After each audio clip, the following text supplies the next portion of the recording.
Ladies and gentlemen, welcome to Chanel Jasmine, the best novel Chanel for romantic stories. Hai guys, selamat datang di channel Jasmine, channel terbaik untuk menyimak novel-novel romantis.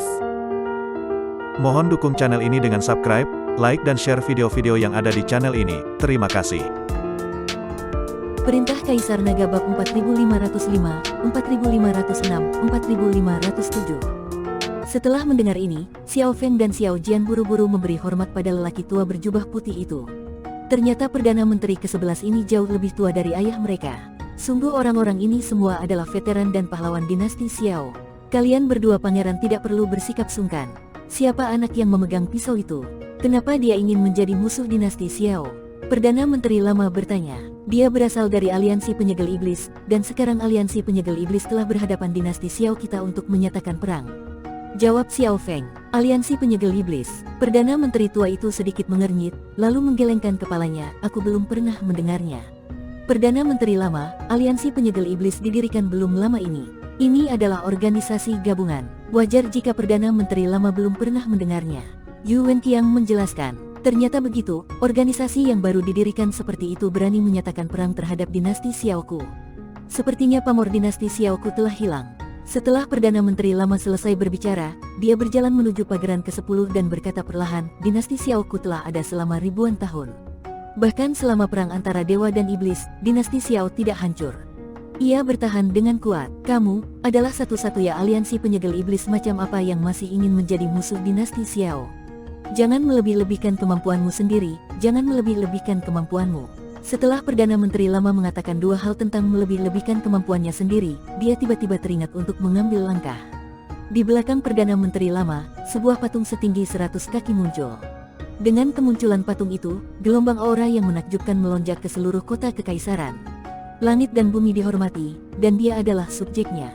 Saat patung dewa dibuka, seluruh pasukan akan terkejut. Pada saat ini, Perdana Menteri lama itu seperti raja abadi di surga, dengan ekspresi yang menakjubkan dan kewibaan yang luar biasa. Pangeran ke-10 memegang permen lollipop di mulutnya dan berkata dengan bibir pecah-pecah, aku akhirnya bertemu seseorang dengan kekuatan tertentu di dinasti Xiao. Yang baru saja aku lihat adalah sampah. Meskipun Pangeran ke-10 mengakui kekuatan Perdana Menteri lama, dia tidak panik sama sekali. Melihat ekspresi tenang Pangeran ke-10, Perdana Menteri lama itu menangkupkan tangannya dan berkata, mohon saran. Setelah mengatakan itu, tubuh Perdana Menteri lama langsung memudar dan dia langsung menyatu dengan patung setinggi 100 kaki. Kemudian tinju seperti gunung menghantam Pangeran ke-10. Pangeran ke-10 mengayunkan pedang panjang di tangannya, dan seberkas pedang setinggi 100 kaki muncul, tepat di depan tinjunya. Boom! Pukulan ini langsung menghancurkan cahaya pedang, dan sosok Pangeran ke-10 juga mundur dengan cepat. Ini agak menarik, tersenyum tipis. Kamu juga tidak buruk. Setelah Perdana Menteri lama selesai berbicara, dia meninju Pangeran ke-10 lagi.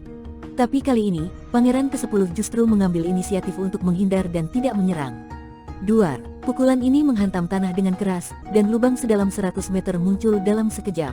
Melihat Pangeran ke-10 mengambil inisiatif untuk menghindarinya, Xiao Feng dan yang lainnya akhirnya melihat harapan di mata mereka. Karena ini pertama kalinya Pangeran ke-10 tidak berani menyerang. Tubuh Pangeran ke-10 melayang di udara, dan patung Dewa Perdana Menteri lama memandanginya dari kejauhan. Sudah berakhir, orang tua ini akan menderita. Pada saat ini, Raja Iblis Awan Merah tiba-tiba berbicara. Dev bertanya, dengan bingung, senior, Perdana Menteri tua ini jelas lebih unggul, bagaimana dia bisa menderita kerugian? Pangeran ke-10 dipukuli begitu keras sehingga mereka tidak berani melawan dan tidak punya pilihan selain menghindar. Kamu lupa, bocah cilik ini bukanlah tubuh aslinya. Jika tubuh aslinya datang, apakah lelaki tua ini tidak akan dirugikan? Kata Raja Iblis Awan Merah. Dev tertegun sejenak, dia sepertinya telah melupakan ini. Dia sudah sangat hebat meskipun dia bukan tubuh utama yang datang, Perdana Menteri lama ini mungkin bukan lawannya. Saat Raja Iblis Awan Merah selesai berbicara, seluruh kehampaan mulai berputar dan berubah bentuk. Boom! Bersamaan dengan semburan suara, di dalam kehampaan, aliran aura yang menghancurkan langit dan bumi datang terus-menerus. Merasakan aura ini, ekspresi semua orang berubah drastis. Karena dalam kehampaan yang berputar, sesosok tubuh perlahan muncul. Saat sosok ini menjadi semakin jelas, Pangeran ke-10 di depan mereka tersenyum tipis dan perlahan menghilang. Tubuh aslinya sudah sampai. Semua orang tampak ketakutan. Jika aku bisa menunjukkan tubuh asliku, dinasti Xiao punya sesuatu. Tapi tidak banyak, hanya sedikit. Pangeran ke-10 tersenyum dingin. Melihat kedatangan Pangeran ke-10, Perdana Menteri lama itu menarik napas dalam-dalam dan tiba-tiba mengepalkan tangannya erat-erat. Cahaya putih mulai bersinar di sekujur tubuhnya. Bumi perlahan-lahan retak, dan dari bawah bumi, pedang sepanjang 7 kaki muncul di depan Perdana Menteri lama. Perdana Menteri lama itu membuka tangannya untuk memegang pedang panjang itu. Pedang Sang Fang. Ketika Yu Wenqiang melihat ini, dia segera berseru. Pedang Sang Fang dinasti Xiao telah diturunkan dari generasi ke generasi sejak berdirinya dinasti Xiao.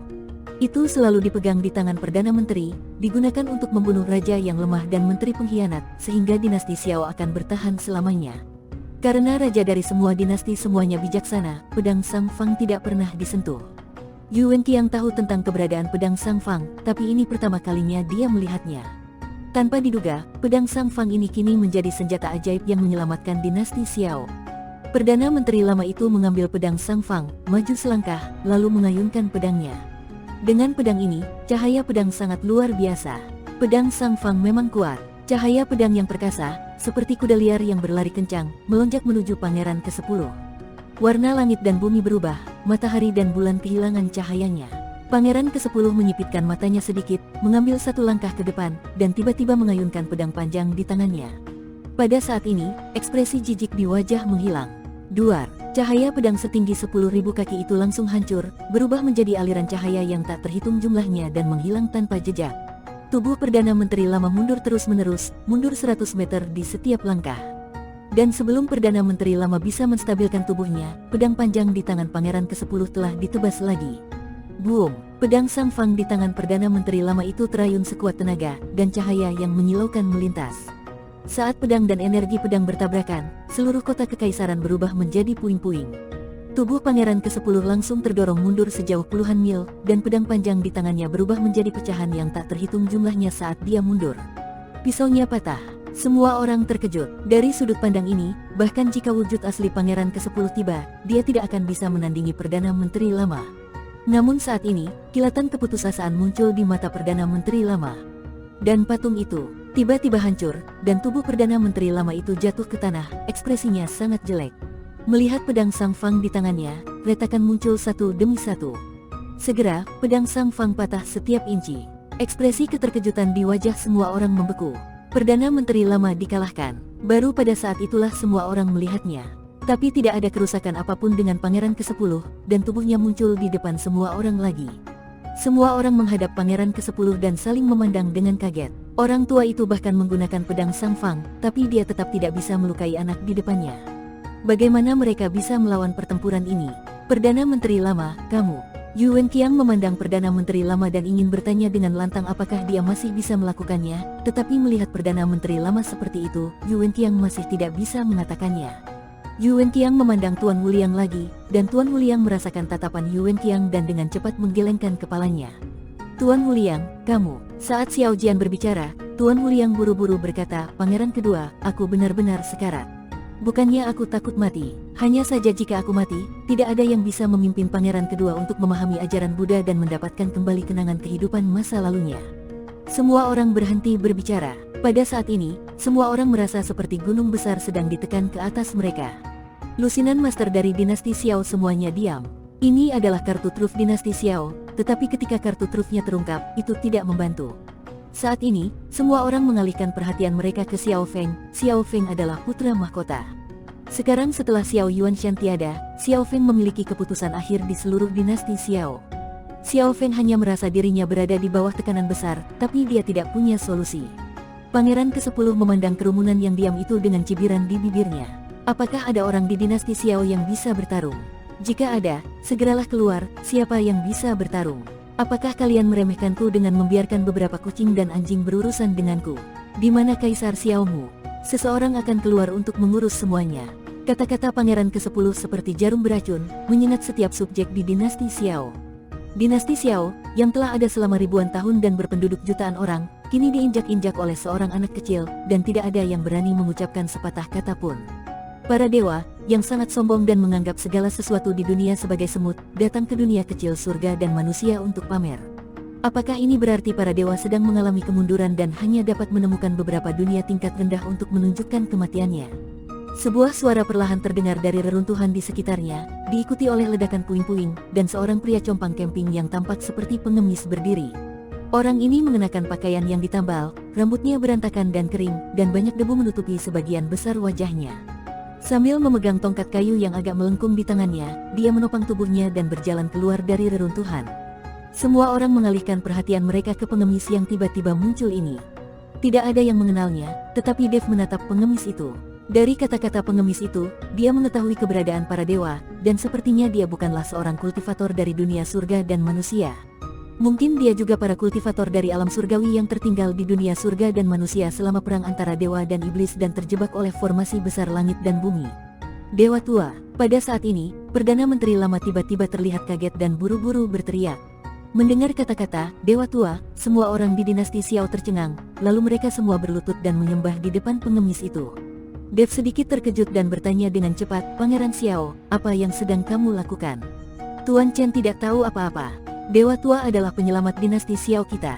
Sekarang kita di dinasti Xiao memiliki kuil dewa, dan orang yang disembah di dalamnya adalah Dewa Tua. Selama perang antara dewa dan iblis, dinasti Xiao juga mengalami pukulan telak. Untungnya, seorang penguasa tahu mengambil tindakan untuk melindungi sebagian dari fondasi dinasti Xiao kita dan membiarkan dinasti Xiao kita berkembang seperti sekarang ini. Jadi kami, dinasti Xiao, membangun kuil Tao dan menyembah Raja Dewa yang menyelamatkan dinasti Xiao kami setiap hari. Aku tidak menyangka bahwa orang di depanku adalah Raja Dewa itu. Xiao Feng mengikuti Dave menjelaskan. Dave saat ini juga yakin bahwa pengemis di depannya adalah orang dari alam surgawi. Tetapi pengemis itu tidak melihat ke arah mereka yang sedang berlutut di depan Pangeran Xiao, melainkan menatap Dave dengan matanya. Kali ini, Dave merasa sedikit takut. Dia tidak tahu mengapa orang ini menatapnya. Sial, bajingan tua ini sungguh terlihat seperti pengemis. Aku hampir tidak bisa mengenalinya. Saat ini, Raja Iblis Awan Merah mengutuk. "Senior, apakah kamu kenal orang ini?" Dave bertanya. Tentu saja, nama orang ini adalah Wu Wei, dan semua orang memanggilnya Tao Wu Wei. "Aku pernah bertemu dengannya 2 kali," kata Raja Iblis Awan Merah. "Kalau begitu, apakah senior berteman dengan Tao Wu Wei ini?" Dave sangat gembira. Jika ini masalahnya, maka dia bisa mengandalkan hubungannya dengan Tao Wu Wei untuk melawan aliansi penyegel iblis. "Teman," Raja Iblis Awan Merah mendengus dingin, "apakah dia pantas berteman denganku? Dia hanya sampah kecil." Dave tercengang dan langsung terdiam. "Wu Wei tua, aku tidak menyangka orang sepertimu akan berada di dinasti Xiao." Pada saat ini, Tuan Wu Liang juga mengenali pengemis di depannya dan buru-buru melangkah maju dan berkata. Mendengar suara Tuan Wu Liang, Pendeta Tao Wu Wei hanya membuang muka. "Keledai botak Wu Liang, ternyata kamu masih hidup dan belum bisa kembali ke alam surgawi." Setelah melihat Guru Wu Liang, Pendeta Tao Wu Wei tersenyum tipis dan berkata, "Berhentilah bicara omong kosong padaku, sebaiknya kau bunuh bocah kecil di depanmu ini, kalau tidak kita tidak akan bisa bertahan." Tuan Wu Liang tidak mengikuti Tao Wu Wei dan berbicara, tetapi menunjuk ke Pangeran ke-10 dan berkata, "Bersambung."